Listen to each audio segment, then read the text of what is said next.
नमस्कार दोस्तों, मैं धाकड़ एक बार फिर से स्वागत करता हूं आप सभी का आपके अपने YouTube चैनल एडवांस क्लासेस 2.0 पर। तो दोस्तों, आज की वीडियो में हम एक और पोस्ट की जॉब प्रोफाइल देखने वाले हैं जो कि है आपकी ASO इन MEA की। तो चलिए फिर वीडियो को हम शुरू करते हैं बिना किसी देरी के। ठीक है, तो आज की जॉब प्रोफाइल आप देख सकते हैं किसकी, ASO इन MEA। तो थोड़ा सा डिटेल में रहेगा वीडियो क्योंकि हम हर एक एस्पेक्ट के ऊपर बात करने वाले हैं। और आपको पता ही होगा एज यूजुअल हम एक सिस्टमेटिक वे में चलते हैं, हर चीजों को धीरे धीरे कवर करते जाते हैं और एकदम डिटेल में कवर करने की कोशिश करते हैं। और इस वीडियो के बाद मैं कोशिश करूंगा कि आपकी मोस्टली क्वेरी खत्म हो जाए। अगर बाई चांस और कोई क्वेरी रहती है तो कमेंट बॉक्स आपके लिए ओपन है, वहां पर आप पूछ सकते हैं, हम आपका जवाब दे देंगे। तो चलिए देखिए क्या क्या हम आज इसमें डिस्कस करने वाले हैं ASO इन MEA के ऊपर। ठीक है, तो सबसे पहले तो हम इंट्रोडक्शन देख लेंगे कि क्या क्या बेसिक चीजें हैं इस पोस्ट के बारे में। उसके बाद हम देखेंगे वर्क प्रोफाइल। वर्क प्रोफाइल क्या है, क्योंकि ASO इन MEA इसकी थोड़ी सी बाकी पोस्टों के मुकाबले एक अलग प्रोफाइल है, क्योंकि आपको पता है इसमें क्या फॉरेन पोस्टिंग होती है। ठीक है, तो फॉरेन पोस्टिंग के ऊपर एक पूरी स्लाइड ले ली है मैंने, क्या कि उसकी क्या क्या रूलिंग होती है, क्या क्या ट्रांसफर वगैरह की सीन होते हैं, कौन कौन एलिजिबल होता है उसके लिए, ये सब चीजें एक पूरी स्लाइड में हम इसको कवर करेंगे फॉरेन पोस्टिंग को।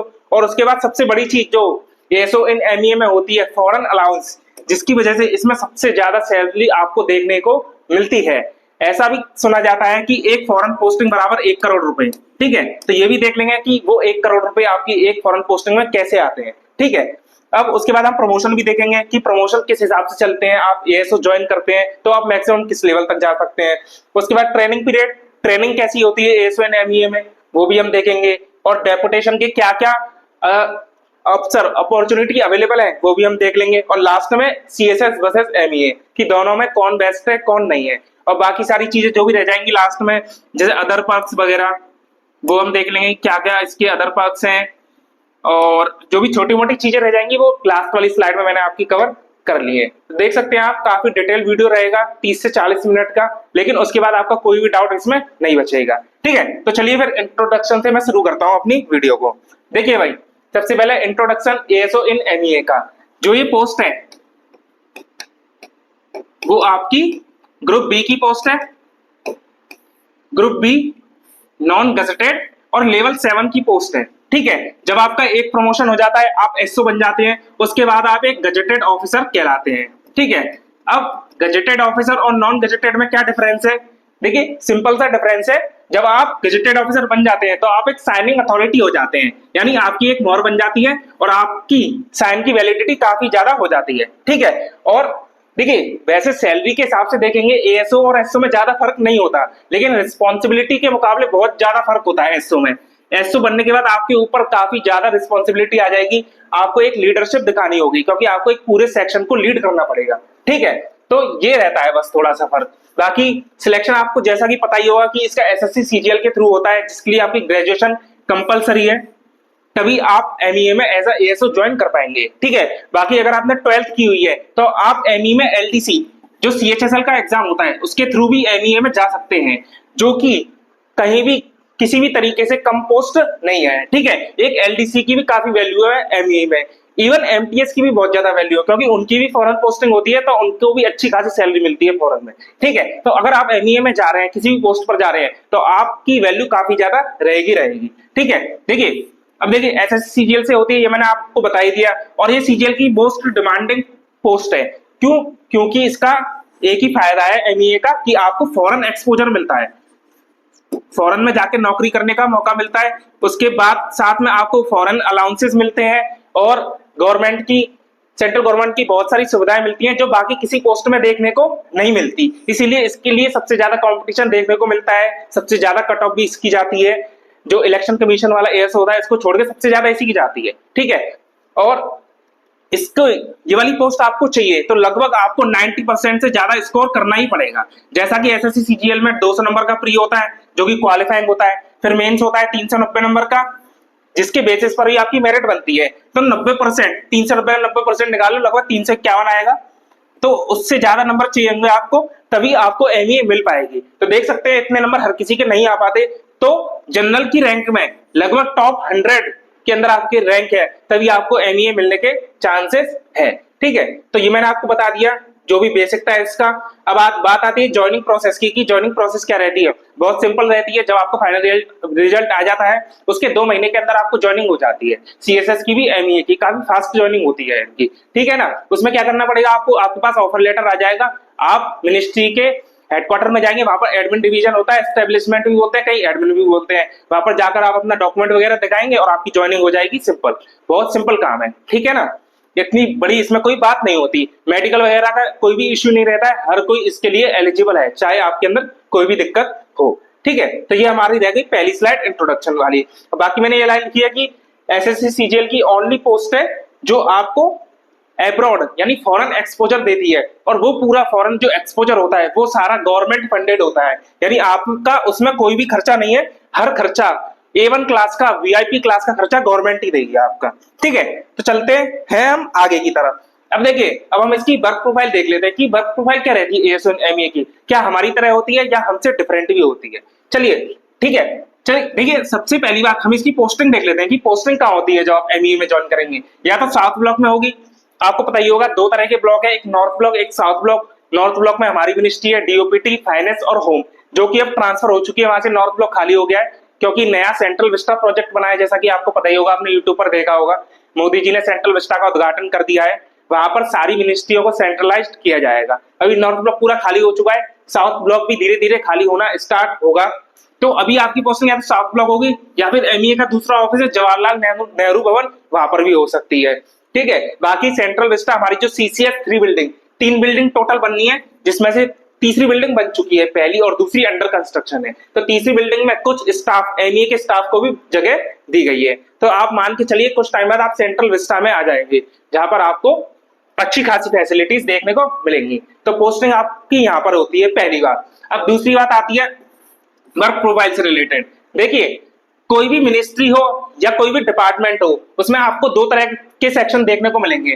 पहला एडमिनिस्ट्रेशन सेक्शन, जो क्या करता है उस मिनिस्ट्री के अंदर के कामकाज को कैसे चलाना है, उसका जो डेली का कामकाज होता है मिनिस्ट्री का, उसको देखता है। एडमिनिस्ट्रेशन से आप समझ गए होंगे प्रशासन, यानी उसके डेली के कामकाज को देखना, इससे रिलेटेड सेक्शन होते हैं। और दूसरे जो सेक्शन होते हैं वो पॉलिसी सेक्शन होते हैं, जो कि उस मिनिस्ट्री के नेचर पर डिपेंड करते हैं कि वो मिनिस्ट्री को एलोकेशन ऑफ बिजनेस रूल्स, ये एक रूल्स है गवर्नमेंट का जिसमें हर किसी मिनिस्ट्री का बिजनेस यानी काम एलोकेट किया गया है। यानी पॉलिसी सेक्शन में क्या होगा, आपका उस मिनिस्ट्री का जो वर्क नेचर है उससे रिलेटेड सेक्शन होंगे इसमें। जैसे हमारा डीओपीटी है, डीओपीटी क्या करता है कि जितनी भी सेंट्रल गवर्नमेंट की पोस्ट होती है इनके recruitment rules, LTC, TA, leave rules और प्रमोशन, रिजर्वेशन, इनसे रिलेटेड पॉलिसी बनाता है। उसी तरीके से अगर हम एमईए को देखेंगे, एमईए का क्या काम है, एमईए का काम है जितने भी हमारे फॉरेन रिलेशंस होते हैं उनको बेटर करना, उनको मेंटेन करना, उनको सुचारू रूप से चलाना। तो यानी एमईए में आप समझ गए होंगे 2 तरह के सेक्शन आपको देखने को मिलेंगे, एडमिन सेक्शन यानी उसके डेली के कामकाज से रिलेटेड, और पॉलिसी सेक्शन यानी उसका जो नेचर है एमईए का वो वाला, ठीक है। अब देखिए, एमईए में आपकी पोस्टिंग 2 तरीके से होती है, या तो एमईए हेडक्वार्टर में होगी जो कि न्यू दिल्ली में, या फिर एब्रॉड में होगी जिसको हम फॉरेन पोस्टिंग भी बोलते हैं। दोनों जगह आपकी थोड़ी सी डिफरेंट वर्क प्रोफाइल चलेगी, ठीक है। अगर आप एमईए हेडक्वार्टर में पोस्टेड है, अगर आप एमईए हेडक्वार्टर में पोस्टेड है तो आपकी जो वर्क प्रोफाइल होगी वो लगभग एएसओ इन सीएसएस की तरह ही होगी, ज्यादा आपको अंतर देखने को नहीं मिलेगा, ठीक है। आपकी जो पोस्टिंग होगी मैंने बता दिया, या तो एडमिन सेक्शंस में होगी या पॉलिसी सेक्शंस में होगी। और एडमिन सेक्शन में बहुत सारे सेक्शन होते हैं, जैसे खुद एडमिनिस्ट्रेशन हो गया, कहीं कहीं इसको एस्टेब्लिशमेंट भी बोलते हैं। उसके बाद आरटीआई हो गया, विजिलेंस हो गया, कैश सेक्शन हो गया जहां पर सैलरी बनती है, जिसमें मेरी पोस्टिंग है अभी। उसके बाद कोऑर्डिनेशन हो गया, पार्लियामेंट हो गया, सीआर सेक्शन हो गया, बहुत सारे सेक्शन होते हैं एडमिन के अंदर, वहां पर पोस्टिंग हो सकती है, ठीक है। वहां पर आपका मेन काम क्या होगा, नोटिंग एंड ड्राफ्टिंग का होगा। अब बहुत से बच्चे पूछेंगे नोटिंग एंड ड्राफ्टिंग क्या होता है, थोड़ा सा साइंटिफिक नेम लग रहा है। देखिए, इसमें कुछ नहीं है, जो फाइल वर्क होता है उसी को हम नोटिंग ड्राफ्टिंग बोलते हैं, ठीक है। इसमें क्या होगा, आपके पास फाइल आएगी, आपको पूरा पढ़ना होगा, उसको केस को समझना होगा, ठीक है। उसके हिसाब से आप उसमें कमेंट लिखेंगे। आपको अपनी मर्जी से नहीं लिखना होता, आपके सीनियर आपको गाइड करेंगे कि हाँ इसमें ऐसा करना है, इस तरीके से इसको करना है, तो उसी हिसाब से आप उस फाइल को बना देंगे और अपने सीनियर को सबमिट कर देंगे, ठीक है। जब वो दोबारा रिव्यू के लिए आएगी, किसी करेक्शन के लिए आएगी, तो आप दोबारा उसमें कुछ करेक्शन कर देंगे। तो यही नोटिंग होता है, ठीक है। इसको नोटिंग बोलते हैं। फिर वो फाइल अप्रूव हो जाती है, किसी एक अथॉरिटी से अप्रूवल लेना पड़ेगा, फिर आपको एक कम्युनिकेशन लेटर बनाना पड़ेगा, उसी को हम ड्राफ्ट बोलते हैं। तो यही सिंपल सा काम होता है। Under the guidance of seniors आपको कोई भी इतना डिसीजन नहीं लेना है, सजेशन दे सकते हैं और मोस्ट प्रोबेबली आपका कोई भी सजेशन नहीं माना जाएगा, ठीक है, क्योंकि सारे ऊपर से ही डायरेक्शन आती है क्या करना है क्या नहीं, ठीक है। तो मेन काम आपका नोटिंग एंड ड्राफ्टिंग का ही होता है, इन सेक्शन में पोस्टिंग होती है आपकी, और ईमेल का भी काफी ज्यादा इसमें यूज होता है क्योंकि एकदम से फ्रीक्वेंट आपको डिसीजंस लेने होते हैं, किसी को कम्युनिकेट करना होता है, तो ईमेल का बहुत ज्यादा यूज होगा, ठीक है। अब मैं आपको एक चीज इंटरेस्टिंग बता देता हूँ कि अगर आप ईमेल यूज करेंगे तो बहुत से बच्चे सोचेंगे क्या हम अपनी जीमेल आईडी से करेंगे, नहीं। देखिए गवर्नमेंट में जब भी आप ज्वाइन करते हैं तो गवर्नमेंट आपकी गवर्नमेंट ईमेल आईडी बनाती है, ठीक, जो कि सिर्फ गवर्नमेंट काम के पर्पस के लिए ही यूज होती है। आप कोई भी कम्युनिकेशन करेंगे तो अपनी गवर्नमेंट मेल से करेंगे, ठीक है, जैसे मेरी भी है, तो उसमें क्या है @gmail.com की बजाय @gov.in लिख देते हैं, gov.in या nic.in, जो कि पूरा गवर्नमेंट द्वारा प्रोवाइड किया जाता है, ठीक है। तो ये मैंने एक आपको इंटरेस्टिंग बात बता दी कि आपकी जो नॉर्मल जीमेल है वो नहीं चलती, गवर्नमेंट वाली आईडी चलती है, ठीक है। तो एक तो पोस्टिंग आपकी हो जाएगी एडमिन सेक्शंस में, ठीक है। उसके बाद ये वाले होते हैं आपके पोस्ट पॉलिसी सेक्शंस, जहां पर आपकी पॉलिसी बनती है। इसमें क्या होगा, देखिए काफी सारे डिविजन्स वाइज डिविजन्स बने होते हैं इसमें, और डिवीजन बने होते हैं रीजन वाइज या कंट्री वाइज बने होते हैं, ठीक है। आप एमईए की वेबसाइट पे जाएंगे और वहां पर आप ऑर्गेनाइजेशन स्ट्रक्चर करके एक टैब दे रखी है, वहां पर आप देखेंगे तो काफी सारे जो हमारी देश हैं जितने भी सारे हैं उनमें रीजन वाइज आपके डिविजन्स बना दिए गए हैं। जैसे कि मैंने कुछ के नाम लिखे हुए हैं, जैसे एक था central and west Africa division, एक ये बांग्लादेश में हमारा डिवीजन था, एक बिम्स्टेक सार्क डिवीजन, एक अमेरिका डिवीजन, ऐसे करके बहुत सारे डिवीजन बनाए हुए हैं, उनमें आपकी पोस्टिंग हो जाएगी। अब इन डिवीजन में क्या होता है, उस रीजन से रिलेटेड पॉलिसी बनेगी और वो ये वाला डिवीजन कोऑर्डिनेट करेगा एमईए हेडक्वार्टर और उस रीजन में आपकी जो एम्बेसी होगी उसके बीच में, ठीक है, coordination between missions and ministry, ठीक है। तो देखिए जब आपकी एमईए हेडक्वार्टर में पोस्टिंग होगी तो इस तरीके से होगी, या तो आपको एडमिन सेक्शन मिल जाएगा या पॉलिसी सेक्शन में मिल जाएगा, जहां पर आपका पूरा काम रहेगा नोटिंग एंड ड्राफ्टिंग और ईमेल पर पूरा काम चलेगा। ये होगा पहली चीज। अब आता है दूसरा, जब आपकी पोस्टिंग होती है अब्रॉड में, जिसे हम फॉरेन पोस्टिंग भी बोलते हैं, और इसी की वजह से एमईए टॉपर्स के द्वारा प्रेफर की जाती है क्योंकि ये एक्सपोजर और किसी जॉब में आपको देखने को नहीं मिलेगा, ठीक है। जब आपकी पोस्टिंग अब्रॉड में होगी, फॉरेन पोस्टिंग, कहां पर आपकी पोस्टिंग होगी, जितने भी एम्बेसीज है वहां पर या हाई कमीशन है जितने, वहां पर पोस्टिंग होगी, और वहां पर सबसे आपका मेन काम क्या होगा, वो मिक्स सा होगा, आपकी पब्लिक डीलिंग भी होगी और साथ में back office as a support staff आप काम करेंगे, तो दोनों ही चीजें आपको देखनी पड़ेगी। ऐसा भी हो सकता है कि दिन के दौरान आपको थोड़े टाइम काउंटर पे बैठना पड़े और थोड़े टाइम आप बैक ऑफिस में जाके सपोर्ट स्टाफ की तरह से काम कर रहे हैं, ठीक है। तो डेस्क जॉब थोड़ी सी रह जाती है। इसमें क्या करना होगा आपको, सिंपल वहां पर हमारे उस कंट्री में जो भी लोग रहते हैं, जैसे पर्सन ऑफ इंडियन ओरिजिन हो गए, एनआरआई हो गए, ओवरसीज सिटीजन हो गए, उनको जो भी समस्याएं होती है वीजा रिलेटेड, पासपोर्ट रिलेटेड, वो सारी चीजें आप सुनेंगे और उनकी क्वेरीज को सॉल्व करेंगे, ठीक है। तो यही वाला काम होता है। बाकी सारा आपका बैक ऑफिस में भी काम रहेगा। उसका क्या काम होगा, एमईए हेडक्वार्टर से जो आपको कम्युनिकेशन आ रही है, जो भी पॉलिसी वगैरह वहां पर लागू करने के लिए गाइडलाइंस आ रही हैं, वो सारी आपको फॉलो करनी पड़ेंगी और उस कंट्री में ऑर्गेनाइज करवानी पड़ेंगे, ठीक है। तो बहुत सारे इवेंट वगैरह भी इंडिया ऑर्गेनाइज करता है बाकी कंट्रीज में, वो सारे आपको मैनेज करने पड़ेंगे, यानी सपोर्ट स्टाफ करने पड़ेंगे under the guidance of seniors, ठीक है। सीनियर्स का पूरा डिसीजन रहेगा, आप उनको एग्जीक्यूट करवाएंगे, ठीक है। तो काफी सारे बिजनेस इवेंट्स भी होते हैं और स्पोर्ट्स के इवेंट्स होते हैं, जैसे हिंदी के भी इवेंट्स वगैरह होने लग जाते हैं, तो वो सारा चीजें आपको वहां पर ऑर्गेनाइज करवानी पड़ेंगी। तो ये काम रहता है आपका फॉरेन पोस्टिंग में, ठीक है। अब काम को सुन के आपको लग रहा होगा कि इतना भारी भरकम काम नहीं है, और सच में एसएससी सीजीएल से आप जो भी जॉब ले रहे हैं वहां पर आपको इतनी ज्यादा रिस्पॉन्सिबिलिटी नहीं दी जाएगी, ठीक है। पॉलिसी एग्जीक्यूशन की रिस्पॉन्सिबिलिटी होगी आपके पास, पॉलिसी फॉर्मेशन सिर्फ यूपीएससी के जो लोग होते हैं उनका ही काम है, बाकी और किसी का काम नहीं है, क्योंकि हम तो एक सिंपल से क्लरिकल स्टाफ है, हम समझ सकते हैं, ठीक है। बाकी सर्विसेज अच्छी हैं इसकी एमईए में गवर्नमेंट के द्वारा दी जाने वाली, इसीलिए इसको थोड़ा सा बड़ा चढ़ाकर दिखाया जाता है, ठीक है। तो असिस्टेंट टू इंडियन नेशनल्स, जो भी वहां पर आप भारतीय रह रहे होंगे, वहां उनको कोई भी दिक्कत आएगी तो वो सीधे एम्बेसीज में ही आते हैं कॉन्टेक्ट के लिए, वो सारा देखेंगे। आपने देखा होगा वॉर के दौरान काफी सारे जो रिलीफ कैंप चलते हैं, लोगों को लेकर आते हैं वहां से बचाकर, तो वहां पर भी आपकी ड्यूटी लग सकती है, ठीक है। बाकी आप सपोर्ट स्टाफ तो काम करेंगे ही, जो कि कोऑर्डिनेट करेगा उस एम्बेसी के बीच में और हेडक्वार्टर के बीच में, ठीक है, तो ये रहती है आपकी वर्क प्रोफाइल। पूरा काम ईमेल पे चलेगा और उसके अलावा कुछ आपको करना नहीं है। तो उम्मीद करता हूं आपको वर्क प्रोफाइल समझ में आ गई होगी। ठीक है, अब जैसा कि फॉरेन पोस्टिंग होती है तो फॉरेन पोस्टिंग के कुछ रूल होते हैं, उनको हम थोड़ा सा डिस्कस कर लेते हैं। देखिए, आप कोई भी डिपार्टमेंट ज्वाइन करते हैं गवर्नमेंट का, उसमें आप 2 साल के प्रोबेशन पीरियड पर रहते हैं। प्रोबेशन बोले तो as a temporary employ, temporary employ का दर्जा रहता है आपको। इसका मतलब ये है कि गवर्नमेंट 2 साल के अंदर आपको कोई भी बिना कोई नोटिस दिए आपको हटा सकती है आपकी पोस्ट से। ठीक है, आप टेम्परेरी काम करते हैं, लेकिन वो सिर्फ कहने के लिए है, कोई नहीं हटाता। इतना आसान नहीं है गवर्नमेंट सर्वेंट को हटाना, लेकिन वो रूल में लिखा हुआ है। अगर आप बहुत ही ज्यादा उल्टा सीधा काम कर देते हैं कुछ, तो और कोई टेढ़ा ऑफिसर आ गया आपका सीनियर, तो वो हटा देगा, टर्मिनेट कर देगा। और कुछ केसेस ऐसे आपको देखने को मिल भी जाएंगे। तो प्रोबेशन पीरियड पर रहते हैं आप 2 साल के लिए, उसके बाद आप परमानेंट हो जाते हैं, डीपीसी बैठती है, उसके बाद फिर आपको कोई टेंशन नहीं रहती।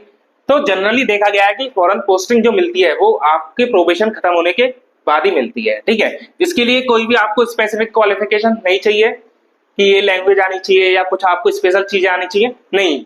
आपने देखा होगा वर्क प्रोफाइल में कि सिंपल वर्क प्रोफाइल है, उसके लिए क्या हमें स्पेशल चाहिए, कुछ नहीं।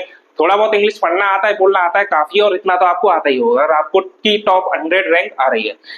अब तीसरी बात, कंपलसरी नहीं है, आपकी इच्छा है फॉरेन में जाके काम करना तो ही आप करेंगे, नहीं है इच्छा तो आप हमेशा के लिए दिल्ली भी रह सकते हैं। लेकिन ऐसा बहुत कम लोग करते हैं, क्योंकि एमई जो लेता है उसको वही बाहर जाना है, उसी को ही लेना होता है। और तभी एमईए का फायदा है कि अगर आप फॉरेन पोस्टिंग करके आ रहे हैं तो, अदरवाइज आप दिल्ली में रह रहे हैं तो और भी अच्छी खासी जॉब है, इसका इतना रिलेवेंस नहीं है। ठीक है, अब देखिए, जैसे आप फॉर्म वगैरह भरते हैं किसी भी पोस्ट के लिए, उसी तरीके से होता है इसमें भी। इसमें आपको फॉर्म फिल करना होता है, जैसी वैकेंसी निकली आपको फॉर्म फिल करना पड़ेगा, और रोस्टर बनेगा। रोस्टर बोले तो एक लिस्ट बनेगी सीक्वेंस वाइज, और ये जो रोस्टर होगा वो गजेटेड नॉन गजेटेड अलग अलग होगा, और उनमें भी डेजिग्नेशन एमटीएस का अलग, एएसओ का अलग, एलडीसी का अलग बनेगा, और सीनियरिटी वाइज भी बनेगा। ठीक है, ये सारी क्राइटेरिया रहते हैं, उसके बाद ही वो रोस्टर बनता है। उसी के बाद आप फॉरेन पोस्टिंग जा सकते हैं, जब आपका नंबर आएगा तब। जो ज्यादा सीनियर होगा उसको ज्यादा प्रायोरिटी दी जाएगी। ठीक है, स्टार्टिंग में ऐसा होता है कि मोस्टली अच्छी कंट्रीज नहीं मिलती है। जो कंट्रीज है वो ग्रुप में बटी हुई होती हैं, जैसे ए ग्रुप की कंट्रीज, बी ग्रुप के कंट्रीज, सी ग्रुप के कंट्रीज, और ज्यादातर आपको हार्ड पोस्टिंग ही पहली बारी में दी जाएगी। ठीक है ना। तो देखिए, ड्यूरेशन जो होती है फॉरेन पोस्टिंग की नॉर्मली 3 साल होती है। 3 साल आप भारत विदेश, पहले तो आप रहेंगे प्रोबेशन पे, उसके बाद फॉरेन पोस्टिंग के लिए आपने डाल दिया, आपका नंबर आ गया, तो 3 साल के लिए आप विदेश में काम करने जाएंगे। फिर उसके बाद वापस आपको इंडिया आना पड़ेगा, तो आप 2-3 साल इंडिया में रहेंगे। फिर आप दोबारा 2-3 साल के लिए किसी और कंट्री में एज अ फॉरेन पोस्टिंग जा सकते हैं। तो इस तरीके से चलता है, विदेश गए इंडिया आ गए, विदेश गए इंडिया आ गए, यही चलता रहता है पूरे जीवन में। तो ज्यादा स्टेबिलिटी आपको इस जॉब में देखने को नहीं मिलेगी। ठीक है, कभी कभार ऐसा भी होता है, आप किसी फॉरेन में काम कर रहे हैं, आपको 3 साल हो गए, तो आपको डायरेक्ट ऑर्डर आ सकते हैं कि वहां से ट्रांसफर किसी दूसरे कंट्री में कर दिया जाए, आपको वापस इंडिया ना आना पड़े। लेकिन ऐसा रेयर केसेस में ही होता है, ज्यादा आपको देखने को नहीं मिलेगा। कैटेगरी वाइज कंट्री होते हैं, एबीसी, ये मैंने आपको बता दिया। हार्ड कंट्री मिलेगा, आप मानकर चलिए श्योर।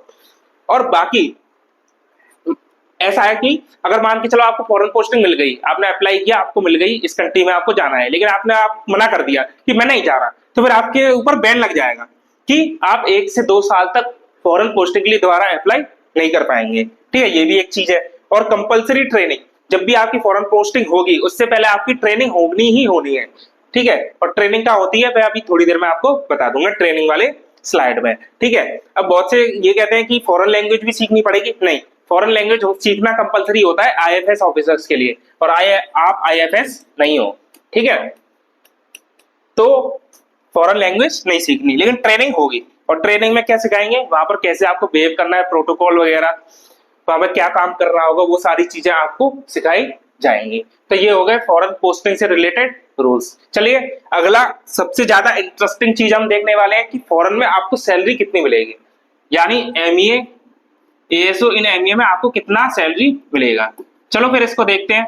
देखिए, 2 तरह की आपकी पोस्टिंग है एमईए में, या तो आप हेडक्वार्टर में पोस्टेड है न्यू दिल्ली, या फिर आप अब्रॉड में पोस्टेड है यानी फॉरेन में। ठीक है, देखिए, जब आप हेडक्वार्टर में न्यू दिल्ली यानी इंडिया में पोस्टेड है तो आपको वही सैलरी मिलेगी जो बाकी एएसओ को मिलती है, यानी लेवल 7 की जो सैलरी होती है वही आपको मिलेगी। अब कितनी सैलरी होगी, देखिए बेसिक पे जो होता है लेवल 7 का वो 44,900 रुपये होता है।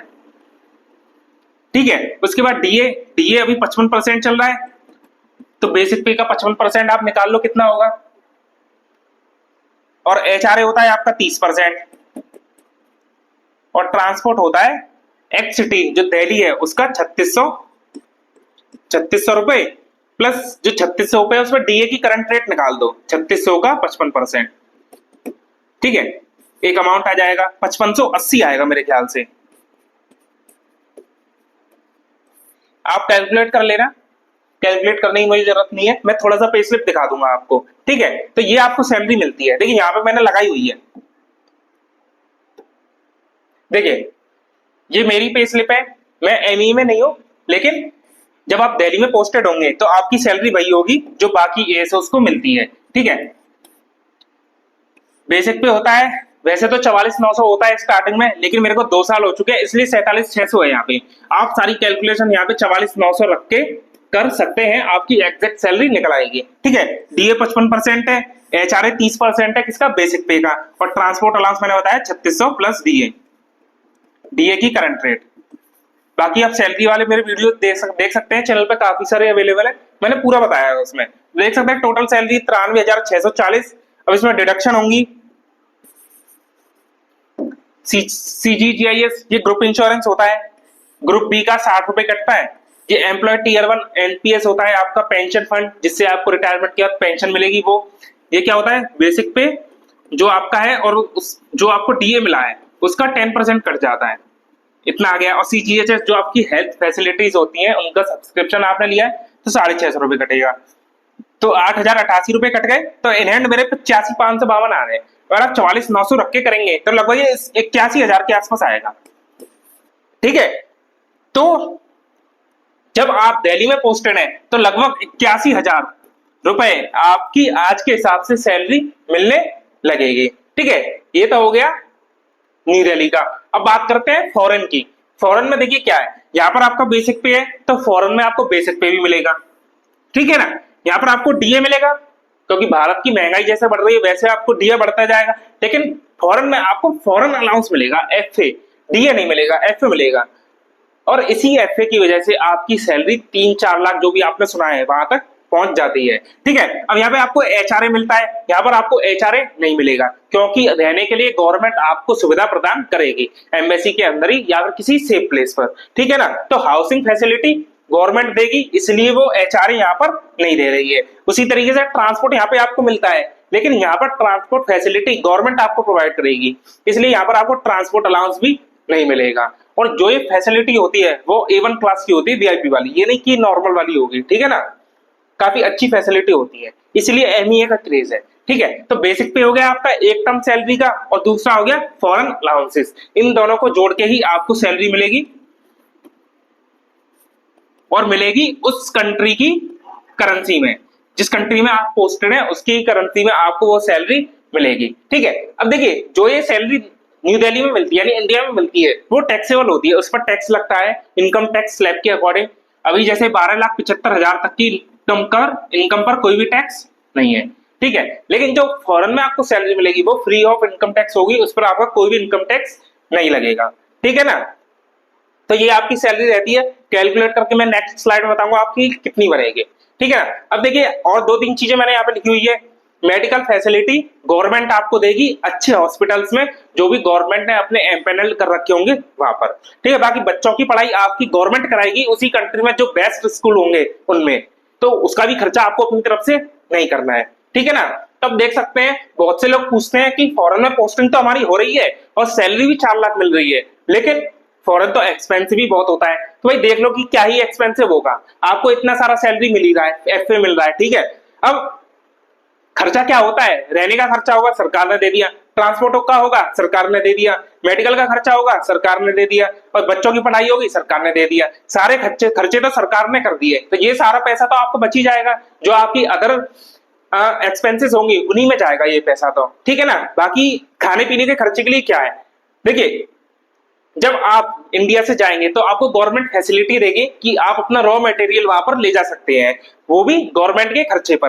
उसी को हम पर्सनल इफेक्ट बोलते हैं, ठीक है ना। इसमें थोड़ा सा रूल है, एग्जैक्ट मेरे को नहीं पता, लगभग 6000 किलो तक का सामान शिपमेंट के थ्रू आपका जा सकता है, जो भी डिप्लोमेटिक पार्सल शिपमेंट वगैरह होते हैं उनके थ्रू, ठीक है ना।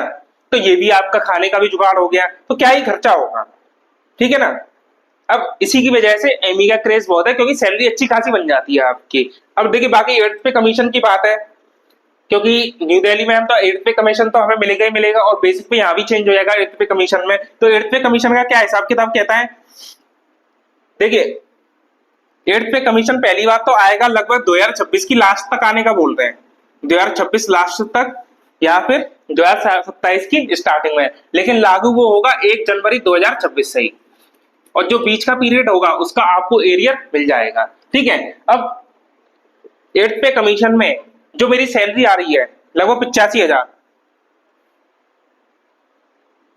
तो ये लगभग 1 लाख पहुंच जाएगी इन हैंड, ठीक है। बेसिक पे में लगभग 1.8 1.9 के आसपास का मल्टीप्लाई होगा, फिटमेंट फैक्टर जो लोग बोलते हैं, उससे ज्यादा आपको देखने को नहीं मिलेगा। 8th पे कमीशन का अच्छा खासा इफेक्ट नहीं रहेगा, मतलब थोड़ी सी सैलरी बढ़ेगी, ज्यादा नहीं बढ़ेगी, ठीक है ना। अब देखिए फॉरेन अलाउंस को हम थोड़ा सा देख लेते हैं कि फॉरेन अलाउंस कितना मिलता है, ठीक है। मेरे पास पूरी पीडीएफ थी बहुत बड़ी, तो उसमें मेरे को जो जो अच्छे अच्छे कंट्रीज लगे, आसपास के कंट्रीज लगे, उनका फॉरेन अलाउंस मैंने यहाँ पे लिख दिया है, जो कि ये वाला टर्म था आपका बेसिक पे और एफए। एफए की ये मैंने स्लाइड बना दी है। देखिए जैसे कि अफगानिस्तान में आपकी पोस्टिंग हुई तो इतना डॉलर अमाउंट मिलेगा आपको यूएस डॉलर में, ये सारे हैं यूएस डॉलर में है, ठीक है। बाद में ये जो भी यूएस डॉलर का अमाउंट होगा वो कंट्री की करेंसी में चेंज कर दिया जाएगा, ठीक है। बांग्लादेश में तो इतना 3760 रुपए 3760 यूएस डॉलर हो गया, ठीक है। बहुत बड़ी लिस्ट थी, आप कहोगे तो शेयर भी कर दूंगा, ऐसी कोई बात नहीं है। और उस लिस्ट में मेरे को जो सबसे ज्यादा अलाउंस मिला वो न्यूजीलैंड का मिला। न्यूजीलैंड में जो एफए है वो 4714 डॉलर है, ठीक है। और सबसे कम मेरे को मिला वेनेजुएला में 1982 डॉलर, ठीक है। तो कुछ इस तरीके से आपका एफए रहता है। देखिए ये एएसओ के लिए हर डेजिग्नेशन के लिए अलग अलग होता है। अगर आपको एमटीएस का निकालना है तो इसका हाफ कर देना, जो एफए है इसका हाफ कर देंगे तो आपका एमटीएस का एफए निकल के आ जाएगा, ठीक है। अब थोड़ा सा कोशिश करते हैं हम सैलरी को कैलकुलेट करने की, ठीक है। मान के चलिए हम न्यूजीलैंड में निकाल रहे हैं कि हमारी कितनी सैलरी बनेगी, तो बेसिक पे तो आपका कितना हो जाएगा 44,900 रुपए, और एफए कितना हो जाएगा 4714 डॉलर। अब इसको हमें कन्वर्ट करना पड़ेगा किसमें, रुपीस में। तो $1 कितना है अभी, लगभग 87 रुपए $1 चल रहा है आज की डेट में। तो 4714 इंटू 87 कितना हो गया 4,10,118। अब इसमें 44,900 जोड़ दो तो 4,55,000 रुपए हो गया, यानी इतनी सैलरी हो जाएगी आपकी अगर आप न्यूजीलैंड में पोस्टेड है, इतने रुपए, ठीक है। बाकी इसको कन्वर्ट कर दिया जाएगा इस कंट्री की करेंसी में, ठीक है। उसी तरीके से आप वेनेजुएला का 1982 डॉलर लेके निकालेंगे तो लगभग आपका इतना बन जाएगा। मैंने एक रेंज लिख दी है 2 लाख से लेके 4.5 लाख रुपए पर मंथ की आपकी सैलरी बन जाएगी एएसओ इन एमईए में, ठीक है। तो देखिए भाई 4 लाख रुपए आपको सैलरी मिल रही है, तो 1 साल का कितना हो गया 48 लाख, 3 साल का कितना हो गया 1.5 करोड़, 50 लाख खर्च कर देंगे तो 1 करोड़ हो जाएगा। तो मान के वही वाली बात है, मेरे को जिनने भी ये सारी चीजें बताई हैं उनने तो सीधा बोला एक फॉरेन पोस्टिंग बराबर 1 करोड़ रुपए, सीधा हिसाब है। एक फॉरेन पोस्टिंग मिलेगी 1 करोड़ रुपए आप छाप देंगे, ठीक है। और बाकी आप एमटीएस भी जा रहे हैं, एलडीसी भी जा रहे हैं, तो भी काफी ज्यादा आपकी सैलरी रहेगी, जितना कि आपका इंडिया में स्कोप नहीं है, ठीक है। तो ये मेरी तरफ से था आपके लिए, जो भी आपकी सैलरी मिलती है वो पूरा डाउट क्लियर करने का मैंने बता दिया, ठीक है। बेसिक पे और फॉरेन अलाउंस, ठीक है, यही मेन चीज है। काम इतना ज्यादा नहीं है, बस आपको एक नया नया माहौल मिल जाएगा, नया कंट्री घूमने को मिल जाएगा, लेकिन मेन चीज आपकी फॉरेन अलाउंस ही है इसमें, एएसओ इन एमई वाली पोस्ट में, ठीक है। ये मैंने अपनी पे स्लिप दिखा दी। अब बात करते हैं प्रमोशन की कि इस पोस्ट में प्रमोशन किस तरीके से चलते हैं।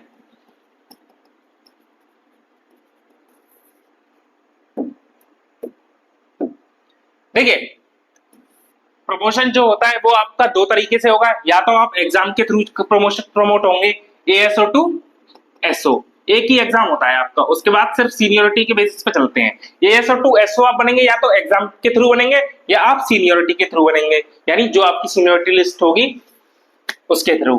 ठीक है, अब जो एग्जाम होता है आपका वो यूपीएससी कंडक्ट करवाता है और हर साल कंडक्ट होता है ये एग्जाम। लेकिन इसके लिए आप एलिजिबिलिटी क्या है, 5 साल, यानी आपको 5 साल की सर्विस हो जानी चाहिए और ये 5 साल काउंट होंगे आपके बैच से, ना कि आपकी डेट ऑफ ज्वाइनिंग से। जैसे कि मेरा बैच है 2022 लेकिन ज्वाइनिंग हुई थी 1 अगस्त 2023, तो मेरा जो 5 साल काउंट होंगे वो आपके 2022 से काउंट होंगे। 2022 का बैच प्लस 5 2027, इसके बाद वाला एग्जाम जो होगा यानी 2028 का एग्जाम मैं दे पाऊंगा फॉर प्रमोशन के लिए। मैं क्यों बता रहा हूँ ये चीज, क्योंकि जो एएसओ इन एमईए का प्रमोशन है वो मोर और लेस एएसओ इन सीएसएस की तरह ही है, ज्यादा डिफरेंस नहीं है, स्लाइटली लोअर साइड ही चला जाता है, लेकिन ये वाली तो सेम ही है। ठीक है ना। और देखिए 5 साल के लिए आपका 5 साल बाद एग्जाम होगा, अगर आपने एग्जाम क्लियर कर लिया तो आप प्रमोट हो जाएंगे, अदरवाइज आपको फिर से नेक्स्ट ईयर के एग्जाम के लिए वेट करना पड़ेगा। तो बाकी सीनियरिटी बेसिस पर एएसओ से एसओ बनने में लगभग 8 से 10 साल लग जाते हैं। ठीक है, तो ये थोड़ा सा लंबा चला जाता है। अब देखिए एएसओ से एसओ बनेंगे आप, या तो एग्जाम करके 5 साल में बन जाएंगे या आप 8 से 10 साल में बनेंगे। ठीक है, फिर एसओ से अंडर सेक्रेटरी बनने में आपको 8 से 10 साल लगेंगे आराम से, क्योंकि ये लेवल 8 का होता है एसओ, लेवल 8। ठीक है, जैसे आप लेवल 8 के एसओ बनते हैं उसके 4 साल बाद एनएफएसजी लगता है तो आपका लेवल 10 हो जाता है। लेवल 10 हो गया, लेवल 10 जैसे आपका हो जाता है उसके 4 साल बाद आप अंडर सेक्रेटरी के लिए एलिजिबल हो जाते हैं, लेकिन बनने में थोड़ा टाइम लग जाता है, तो लगभग आप 10 साल मान के चलिए एसओ टू यूएस। फिर यूएस से डीएस भी आराम से 10 से 11 साल लग जाते हैं और डीएस से डायरेक्टर बनने में आपके 5 से 6 साल लग जाते हैं। ठीक है, तो आप अगर एएसओ ज्वाइन करते हैं तो आप टिल द रिटायरमेंट डायरेक्टर की पोस्ट तक जा सकते हैं, जो कि लेवल 13 की पोस्ट होती है और काफी ज्यादा आपकी वैल्यू यहाँ पर हो जाती है। ठीक है, यूएस तक इतनी ज्यादा वैल्यू नहीं होती, लेकिन डीएस डायरेक्टर की अच्छी खासी वैल्यू होती है सीएसएस में। लेकिन एमईए में तो आप चाहे एलडीसी में तो भी वैल्यू बहुत ज्यादा है, क्योंकि भाई आपको पैसा ही इतना ज्यादा मिल रहा है और वैल्यू भाई पैसे से ही होती है, क्या ही पावर क्या ही कुछ, पैसा ही सबसे बड़ी पावर है, ऐसा मेरा मानना है। ठीक है, जो काम कोई नहीं करा सकता वो पैसा जरूर करा सकता है। ठीक है ना, तो ये प्रमोशन का सिनेरियो है, लगभग सीएसएस से थोड़ा सा कम है, लेकिन मान सकते हैं 19-20 का फर्क है। हमारी सीएसएस का थोड़ा सा अच्छा प्रमोशन है एमईए से।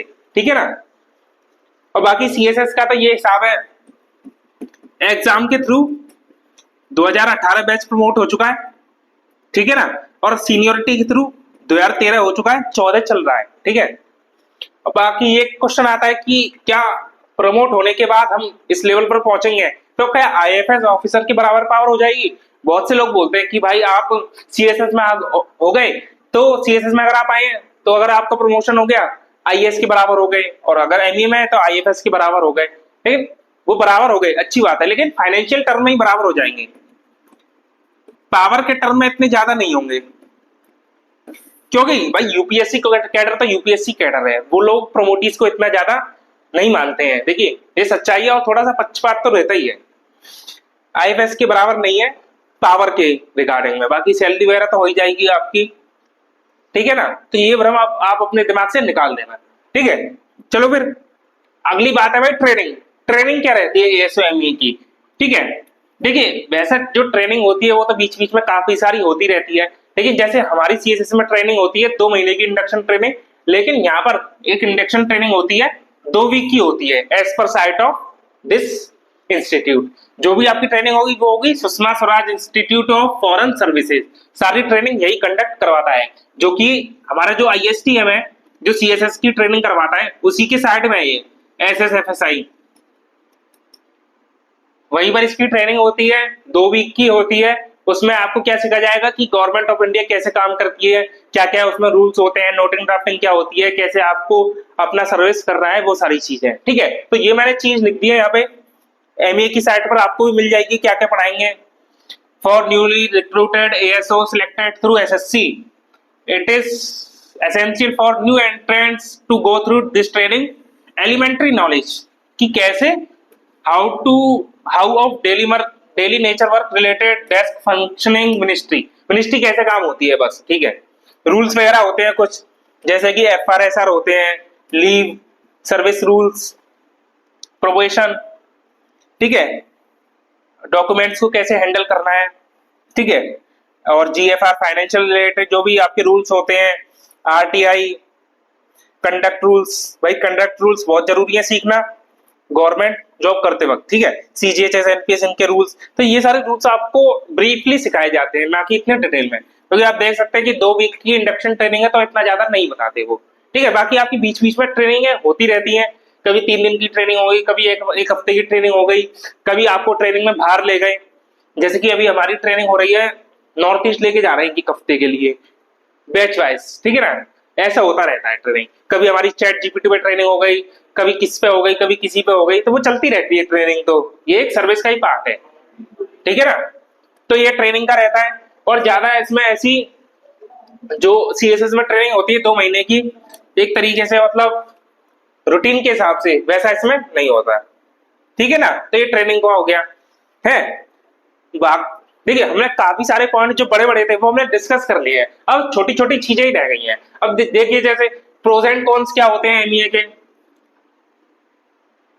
अब आप ये चीज देखेंगे कि कितनी भी अच्छी गवर्नमेंट जॉब हो आपको उसमें कोई ना कोई दुखी यानी बेकार की चीज मिल ही जाएगी, ठीक है, ऐसा कभी भी नहीं होगा किसी भी गवर्नमेंट सर्विस में कि आप पूरी तरीके से खुश हो, यानी आपके दोनों हाथों में लड्डू मिल जाए, लेकिन ऐसा कभी भी नहीं होने वाला है। एक चीज अच्छी होगी कहीं तो दूसरी चीज खराब होगी, दूसरी अच्छी होगी तो पहली खराब होगी, तो ये चलता ही रहता है, आपको कहीं ना कहीं से सेटिस्फेक्शन खोजना ही पड़ेगा। अब जैसे MEA का ही ले लो, प्रोज में भाई आपको इंटरनेशनल एक्सपोजर मिलेगा, आपको देखने का मौका मिलेगा भाई विदेश कैसा होता है, विदेश के लोग कैसे होते हैं, और आप एक इंटरनेशनल लेवल पर इंडिया का रिप्रेजेंटेशन भी करेंगे, आपके ऊपर थोड़ी सी जिम्मेदारी रहेगी कि हाँ आप कोई भी गलत काम ना करें, ठीक है, ये प्रो सबसे बड़ा है। और फॉरेन अलाउंस आपने देखा होगा कितना ज्यादा डॉलर में अलाउंस मिलता है, और गवर्नमेंट की फैसिलिटीज मिलती है सारी, एजुकेशन, मेडिकल, वो सारी फैसिलिटी मिलती है और A1 क्लास की होती है, ठीक है, वैसे जो नॉर्मल गवर्नमेंट सर्वेंट को मिलती है वैसी फैसिलिटी नहीं मिलती, उससे अच्छी ही मिलती है आपको। और एक जो मेन चीज है आपकी जरूरी चीज है जो कि डिप्लोमेटिक पासपोर्ट, आपको एक पासपोर्ट भी मिलता है जो कि नॉर्मल पासपोर्ट से थोड़ा सा डिफरेंट होता है। इसमें क्या होता है आपकी कुछ नहीं, एक डिप्लोमेटिक इम्यूनिटी मिल जाती है आपको कि आप एयरपोर्ट वगैरह पर जाएंगे तो इतनी ज्यादा चेकिंग नहीं होगी आपकी, सामने वाले को पता ही होगा कि आप एक गवर्नमेंट ऑफिशियल है जो कि गवर्नमेंट ऑफ इंडिया की तरफ से आए हैं, तो आपको इसी तरीके से ट्रीट किया जाएगा, एज अ VIP ट्रीटमेंट भी आप कह सकते हैं। तो ये इसके प्रोज है। अब कॉन्स में, अब देखिए पहले आप इंडिया में जॉब करेंगे, फिर 2-3 साल के लिए विदेश चले जाएंगे, फिर इंडिया में आ जाएंगे, फिर विदेश चले आएंगे, तो देखिए थोड़ी सी स्टेबिलिटी नहीं रहेगी। अगर आप एक संसारिक परिवार वाले व्यक्ति हैं कि आपको नौकरी के बाद घर बसाना है, बच्चे हो गए, तो वहां पर आपको थोड़ी सी दिक्कत आ जाएगी, आपकी फैमिली वगैरह भी है, वो वाली प्रॉब्लम है बस। अगर आप संत आदमी है मेरी तरह तो क्या मतलब आपको, आप तो मस्त अपना विदेश जाएंगे, पैसे कमाएंगे, वो वाली चीज रह जाएगी, ठीक है, स्टेबिलिटी प्रॉब्लम है। और बाकी आप क्लरिकल स्टाफ हैं, वैल्यू आपकी रहेगी लेकिन पावर इतनी ज्यादा आपके पास नहीं रहेगी, क्योंकि आप पॉलिसीज को एग्जीक्यूट करवाएंगे ना कि पॉलिसीज का फॉर्मेशन, ठीक है। और हार्ड कंट्रीज मिलती है इनिशियली, आपको ये नहीं आपको यूरोपियन कंट्री मिल जाएगी, अमेरिका वगैरह मिल जाएगा, वो नहीं, उनके लिए अच्छी खासी जुगाड़बाजी चलती है, तो आपको वही अफ्रीकन वगैरह कोई मिल जाएगी कंट्री, और कुछ नहीं, ठीक है। देखिए तो ये आपका कॉन्स हो गया, बाकी ऐसा कोई कॉन्स नहीं है, मेन कॉन्स आपका ये स्टेबिलिटी प्रॉब्लम वाला है, बाकी तो ये छोटी मोटी चीजें हैं, फायदे इसके ज्यादा हैं MEA के, ठीक है। और अगर आप, ठीक है जी, चलो अगली स्लाइड, CSS वर्सेस MEA कि इन दोनों में अच्छी कौन सी है। देखिए अगर आपको दिल्ली में रहना है, पहली चीज अगर आपको दिल्ली में रहना है तो CSS ही बेस्ट है, क्योंकि आपको बहुत सारी मिनिस्ट्रीज में, डिपार्टमेंट्स में काम करने का मौका यहाँ पे मिल जाएगा। और अगर आप MEA ज्वाइन कर रहे हैं तो फॉरेन पोस्टिंग के लिए ही करिए, दिल्ली में रहने के लिए CSS is the best, promotion वगैरह बाकी सारी चीजों में, फैसिलिटीज वगैरह में, सब चीजों में CSS अच्छी है, ठीक है। अब दूसरी चीज, अगर आप स्टेबिलिटी को देखेंगे, स्टेबिलिटी CSS में अच्छी है, MEA में आपके फ्रिक्वेंट ट्रांसफर पोस्टिंग वगैरह रहेगी, फॉरेन में जा रहे हैं फिर आ रहे हैं, फिर जा रहे हैं फिर आ रहे हैं, तो वो वाली चीज रहेगी आपकी MEA में, ठीक है। और बाकी CSS में कामनेस रहती है, दिमाग शांत रहेगा, व्हाइट कॉलर जॉब है, इतनी ज्यादा आपको टेंशन नहीं रहेगी, वो चीज आपको MEA में देखने को नहीं मिलेगी, ठीक है ना। तो ये है आपका, आप देख लीजिए क्या है। अगर मुझसे पूछेंगे आप तो मुझे विदेश जाने के इतनी कोई मन नहीं है, नहीं जाना, मुझे अपना देश ही बढ़िया लगता है, तो मैं एमईए नहीं ऑप्ट करूंगा। सीएसएस हमारे लिए बेस्ट है। बाकी आप अगर विदेश में काम करना चाहते हैं तो आपके लिए एमईए अच्छी है। वो डिपेंड करता है पर्सन टू पर्सन, पर्सन क्या चाहता है, ठीक है, वो वाली बात है। अब देखिए एक चीज मैंने यहाँ पे लिखी है, अगर आप एएसओ नहीं भी बन पाते हैं तो आपके पास चांस रहता है आप एलडीसी के थ्रू, सीएचएसएल एग्जाम के थ्रू भी एमईए में जा सकते हैं और एमटीएस के थ्रू भी एमईए में जा सकते हैं, जो कि आपकी इन दोनों को भी फॉरेन पोस्टिंग मिलती है, लेकिन थोड़ी सी वैकेंसीज कम रहती है। एएसएस के लिए अपॉर्चुनिटी ज्यादा है, एमईए में फॉरेन पोस्टिंग के लिए इनके लिए कम है, ठीक है। अगर आप सीएसएस में देखेंगे तो सीएसएस में एलडीसी होते ही नहीं है, होते हैं डायरेक्ट रिक्रूट, अब बंद हो चुके हैं, जो भी है वो सारे एमटीएस से प्रमोट होते हैं। बाकी एमटीएस तो आपके जाते ही हैं एमटीएस एग्जाम के थ्रू सीएसएस में, ठीक है। ये चीज हो गई कि देख लीजिए कौन सा बेस्ट है, सबकी पर्सनल ओपिनियन है। अब आता है ये पॉइंट, डेपुटेशन अपॉर्चुनिटी, ये क्या है भाई? देखिए एमईए के अंदर बहुत सारे रीजनल पासपोर्ट ऑफिसेज होते हैं, रीजनल पासपोर्ट ऑफिसेज, जो कि पूरे इंडिया में फैले हुए हैं, ठीक है ना। तो मान के चलिए आप दिल्ली में आके जॉब कर रहे हैं, आपका होम टाउन कहीं और है, अगर वहां पर पासपोर्ट ऑफिस अवेलेबल है तो वहां पर आप एज अ डेपुटेशन जा सकते हैं कुछ साल के लिए। उसके बाद वापस आपको हेडक्वार्टर आना पड़ेगा, आप एक बार हेडक्वार्टर आ गए उसके बाद फिर डेपुटेशन पे चले गए। तो ये वाली एक सुविधा रहती है गवर्नमेंट की, ठीक है। अब ये एमईए के लिए ही नहीं, हर किसी के लिए अवेलेबल है। सीएसएस के लिए भी है ये अपॉर्चुनिटी डेपुटेशन वाली रीजनल पासपोर्ट ऑफिस में। इसके लिए एक थोड़ी सी मिनिमम ड्यूरेशन होती है, वो मुझे एग्जैक्ट याद नहीं आ रहा, उतनी आपको सर्विस देनी पड़ेगी अपने इस कैडर में, उसके बाद ही आप डेपुटेशन के लिए एलिजिबल होते हैं, ठीक है। बाकी अगर आप सीएसएस में है तो आप एमईए में भी जा सकते हैं डेपुटेशन के तौर पर। अभी मैंने एक केस देखा, उसमें एक अंडर सेक्रेटरी एमईए में गए, वो है सीएसएस कैडर के, लेकिन यहाँ गए हैं डेपुटेशन के तौर पर। बाकी जिनसे मैंने पूछ के वीडियो बनाया हमारे एसओ सर, वो खुद एमईए से ही आए हैं, तो अच्छा खासा उनके पास एक्सपीरियंस है एमईए का, तो उन्हीं की बदौलत मैं ये वीडियो बना पा रहा हूँ और ये सारी इंफॉर्मेशन, एग्जैक्ट इंफॉर्मेशन आपके पास दे पा रहा हूँ, ठीक है ना। तो डेपुटेशन का भी हो गया। अब देखते हैं आगे।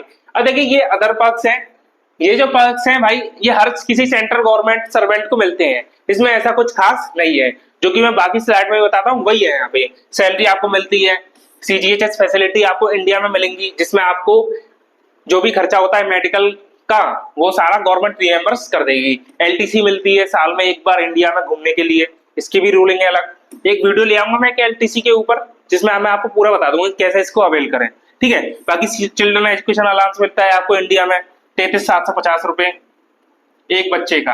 अगर आपके 2 बच्चे हैं दोनों को मिलेगा, 3 बच्चे हैं तो 2 को ही मिलेगा, तीसरे को नहीं मिलेगा।